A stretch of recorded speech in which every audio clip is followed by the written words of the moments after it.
নমস্কার এভরিওয়ান, সবাইকে ওয়েলকাম করছি নতুন একটি রেসিপি দেখার জন্য। আশা করি যে যেখান থেকে ভিডিওটি দেখছেন সবাই সুস্থ আছেন এবং ভালো আছেন। আজকে শুকনো চালের গুঁড়ো দিয়ে একটা ডিজাইনার পিঠা রেসিপি নিয়ে আসলাম। এই পিঠার ডিজাইনটা কিন্তু দেখতে ভীষণ সুন্দর, তৈরি করাও অনেক সহজ। কোনো রকম ঝামেলা ছাড়া কম সময়ে অনেকগুলো পিঠা তৈরি করতে পারবেন। আর এই পিঠাটা একবার তৈরি করে পুরো বছর সংরক্ষণ করেও খাওয়া যাবে। চালের গুঁড়ো প্রায় এখানে 150 গ্রামের মতো ব্যবহার করলাম। আর এটা শুকনো চালের গুঁড়ো, আতপ চালের গুঁড়ো। তবে আপনারা চাইলে ভিজা চালের গুঁড়ো ব্যবহার করতে পারেন অথবা সিদ্ধ চালের গুঁড়োটাও ব্যবহার করতে পারেন। এবার এখানে স্বাদ মতো লবণ দিয়ে দিলাম আর ফুটন্ত গরম জল দিয়ে একটা নরম ডো তৈরি করে নিতে হবে। এই পিঠাগুলো চালের গুঁড়ো দিয়ে আমি তৈরি করে নেব। তবে আপনাদের কাছে চালের গুঁড়োটা যদি না থাকে সেক্ষেত্রে আটা অথবা ময়দা দিয়ে এই পিঠাটা তৈরি করে নিতে পারেন। আর আটা ময়দার যে পিঠাগুলো সেগুলো খেতেও কিন্তু ভীষণ টেস্টি হয়, আপনারা চাইলে ট্রাই করতে পারেন। এই চালের গুঁড়োর ডোটা কিন্তু এখনও ভালোভাবে তৈরি হয়নি, কারণ শুকনো চালের গুঁড়ো একটু কিন্তু রেস্টে রেখে দিতে হবে। তাহলে এই যে ডোটা আছে, ডোটা কিন্তু অনেকটাই আঠালো হবে, পিঠাগুলো তৈরি করতে সুবিধা হবে। আমি 5 মিনিটের মতো একটু রেস্টে রেখে দিয়েছিলাম। এবার খুব ভালোভাবে একটু মথে নিতে হবে। ডোটাকে আমি খুব ভালোভাবে তৈরি করে নিলাম। আর দেখতে পাচ্ছেন কীরকম আঠালো হয়েছে। আর এরকম যদি পেস্ট হয় তাহলে কিন্তু আপনারা যে কোনো ডিজাইন সহজে তৈরি করে নিতে পারবেন। এখন কিছুটা পেস্ট আমি একটু আলাদা করে নেব আর এটাতে ফুড কালার ব্যবহার করব। তবে আপনাদের ক্ষেত্রে ফুড কালারটা পছন্দ হলে দিয়ে দিবেন অথবা স্কিপ করতে পারেন।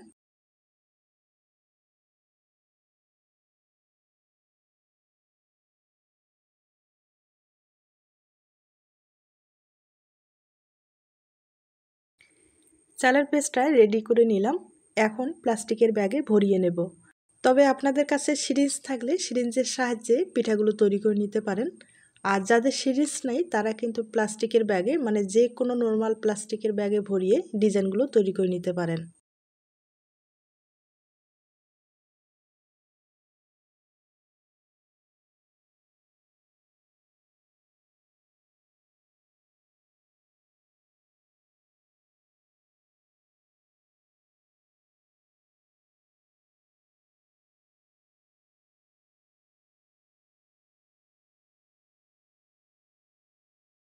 এবার আপনাদের ডিজাইনটা তৈরি করে দেখিয়ে দিচ্ছি। তার জন্য প্লাস্টিক ব্যবহার করব। আপনাদের কলার পাতার ব্যবস্থা থাকলে কলার পাতায় এই ডিজাইনগুলো তৈরি করে নিতে পারেন। তবে অবশ্যই হালকা করে তেল লাগিয়ে নিতে হবে। পাতায় ব্যবহার করেন অথবা প্লাস্টিক ব্যবহার করেন। এখন আপনাদের পিঠার ডিজাইনটা তৈরি করে দেখিয়ে দিচ্ছি। একবারে সহজ একটা পিঠার ডিজাইন। তবে পিঠার ডিজাইনটা দেখতে কিন্তু অসাধারণ হয়, আপনারা চাইলে ট্রাই করতে পারেন। আর এই পিঠাগুলো কিন্তু কম সময়ে আপনারা অনেকগুলো পিঠা তৈরি করতে পারবেন কোনো রকম ঝামেলা ছাড়াই, দেখতে পারছেন।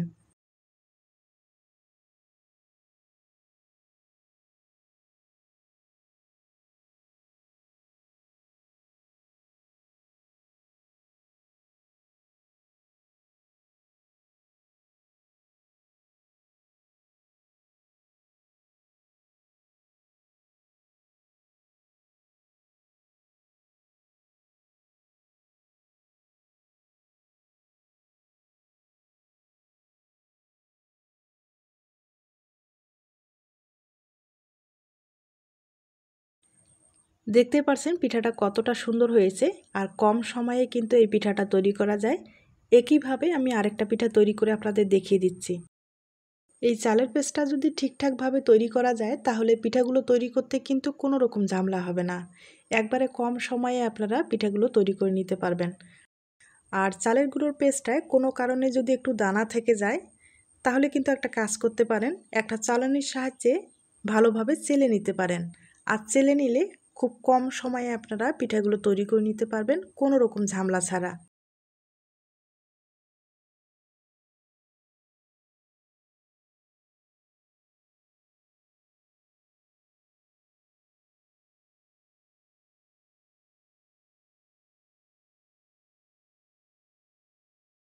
আমি দুইটা পিঠা আপনাদের তৈরি করে দেখিয়ে দিলাম। একইভাবে কিন্তু অনেক কয়েকটাই তৈরি করে নিলাম।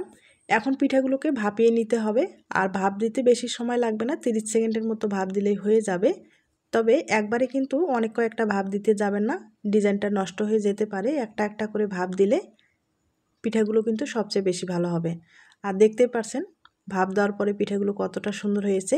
একইভাবে আমি আরও 2টা পিঠা ভাপিয়ে দেখিয়ে দিচ্ছি।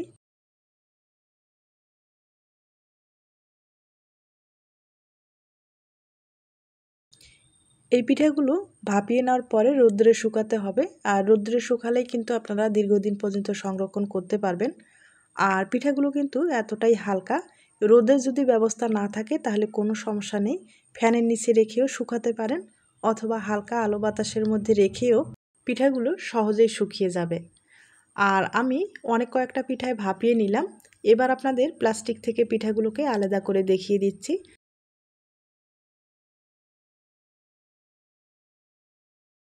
পিঠাগুলো ভাপিয়ে নেওয়ার পরে দেখতে পাচ্ছেন ডিজাইনটা কিন্তু দেখতে আরও সুন্দর হয়েছে। আর আমার কাছে কিন্তু এই ডিজাইনটা অসাধারণ লেগেছে, দেখতেও কিন্তু ভীষণ ভালো লাগছে। আপনাদের যদি পছন্দ হয়ে থাকে তাহলে কিন্তু বাড়িতে ট্রাই করে দেখতে পারেন।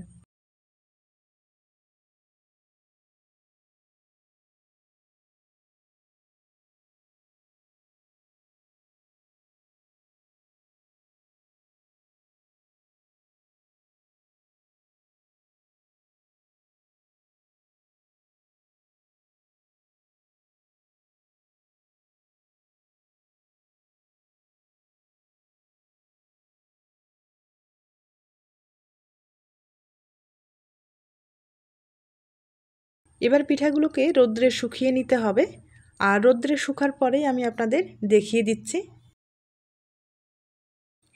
পিঠাগুলো আমি রৌদ্রে শুকিয়ে নিলাম, শুকানোর পরে দেখতে পাচ্ছেন কতটা সুন্দর হয়েছে। এই পিঠাগুলো কিন্তু শুকাতেও বেশি সময় লাগবে না। এবার আমি কয়েকটা পিঠা তেলে ভেজে দেখিয়ে দিচ্ছি। তবে পিঠাগুলো এতটাই হালকা, বেশি আছে কিন্তু ভাজতে যাবেন না, পুড়ে যাওয়ার সম্ভাবনা বেশি থাকবে। তাই হালকা আছে তেলে দেবেন আর তুলে নেবেন। পিঠাগুলো কিন্তু তেলে দিলেই ফুলে ডবল হয়ে যাবে, দেখতেই পারছেন। আমি আপনাদের কয়েকটা পিঠা তেলে ভেজে দেখিয়ে দিচ্ছি।